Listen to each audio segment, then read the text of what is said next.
You're welcome to Elections 101 and 5, a program that simplifies Nigeria's electoral process and provides you with better understanding of the 2022 Electoral Act.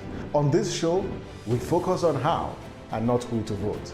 The show is brought to you by YAGA Africa and supported by the UNDP. I'm Samson Itodo, and let's get started. What are the conditions for a runoff election? We went to the streets to hear what Nigerians have to say and hear the voices from the street.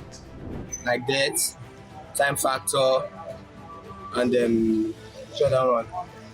Natural disaster. Natural disaster. Two, pairing of both candidates or two or three, both on INEC conditions and rules. Three, death. Now, let's begin.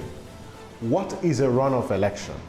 A runoff is a voting system used to elect a single winner where no candidate emerges from an election in the first round.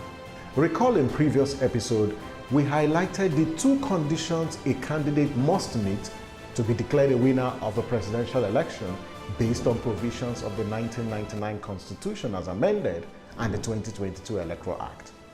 For the presidential elections, for instance, not all 18 registered political parties sponsoring candidates will participate in a runoff election. Only 2 candidates will be on the ballot for a runoff election. So, in case of a second round, which is, a runoff, who will make it to the ballot? The first will be the candidate who secured the highest number of votes.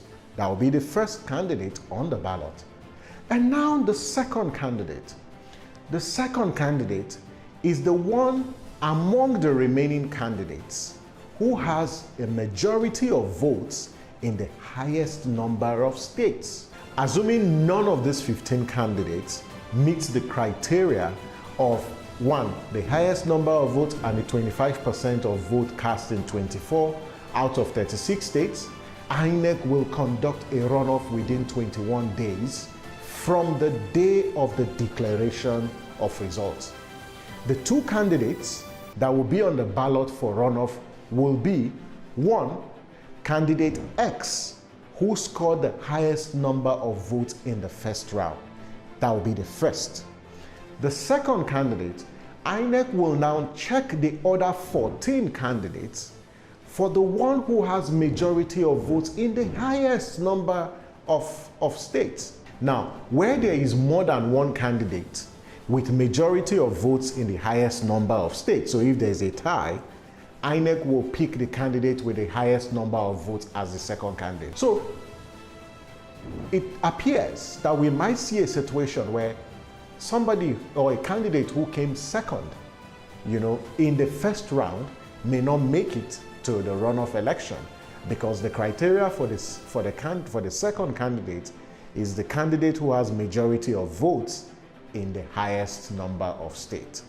And, INEC is not taking chances in the 2023 election, and the Commission has printed additional ballot papers in the event that there is a presidential runoff election after the February 25th presidential elections. It is worthy to note that victory in a runoff is by simple majority.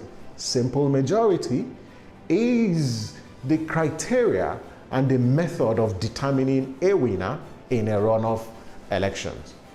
And that's Election 101 in 5. Now you know the conditions for a runoff election and which candidates will make it to a runoff election.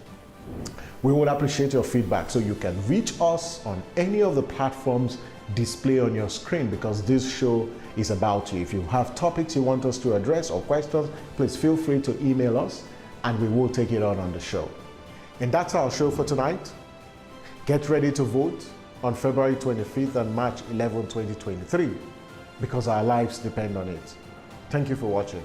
I'm Samson Itodo, and I'll see you tomorrow as we simplify another complex aspect of Nigeria's electoral process. Bye for now.